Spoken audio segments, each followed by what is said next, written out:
The Akashic Tarot is not just another tarot deck dressed in mystical language. It is an attempt to bridge two vast traditions, the symbolic system of tarot and the metaphysical idea of the Akashic records, often described as a subtle, universal archive of every thought, action, and soul experience across time. The deck was created by Sharon Ann Klingler and Sandra Ann Taylor, both well known in modern spiritual circles for their work in intuition, energy healing, and higher consciousness teachings.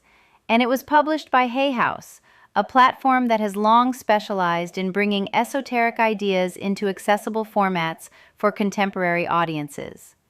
Unlike traditional tarot systems such as Rider-Waite, which follow a fixed symbolic lineage rooted in European occult traditions, the Akashic Tarot takes a more fluid, intuitive, and narrative-driven approach, blending historical imagery, past life themes, and energetic archetypes that are meant to connect the reader not just to psychological insight, but to what is often described as the soul's timeline itself. At its core, the deck is structured with 62 cards, which already signals that it does not strictly follow the classic 78-card tarot format.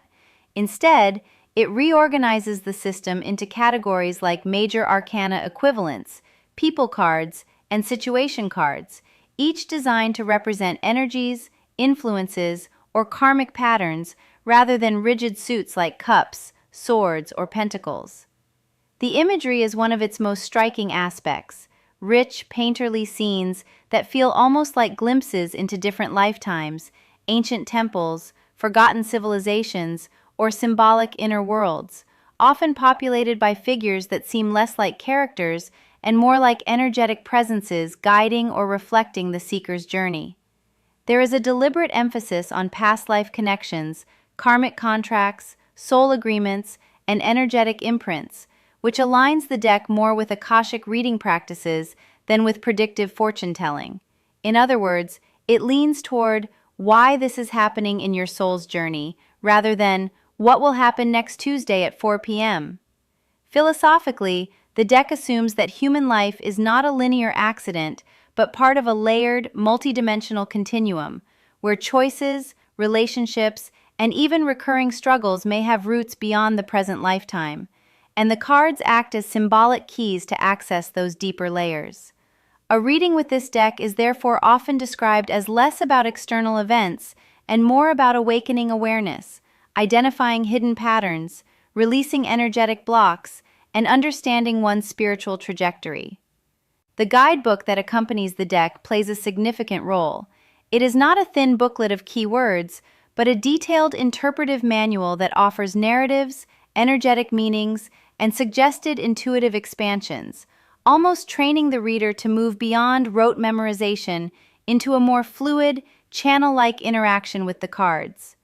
Practically speaking, the Akashic Tarot is often favored by readers who already work with modalities like meditation, energy healing, past life regression, or intuitive channeling, because it demands a certain openness to symbolic thinking and inner listening. A strictly logical or textbook tarot reader may find it too abstract, while an intuitive practitioner may find it liberating. It is also frequently used in spiritual coaching sessions, healing work, or self-reflection practices, where the goal is not prediction, but transformation. There is, however, a subtle caution that must be understood.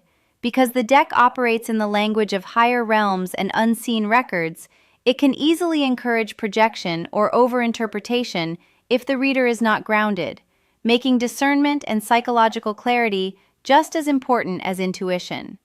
In essence, the Akashic Tarot sits at an intersection, part tarot, part spiritual philosophy, part guided introspection tool.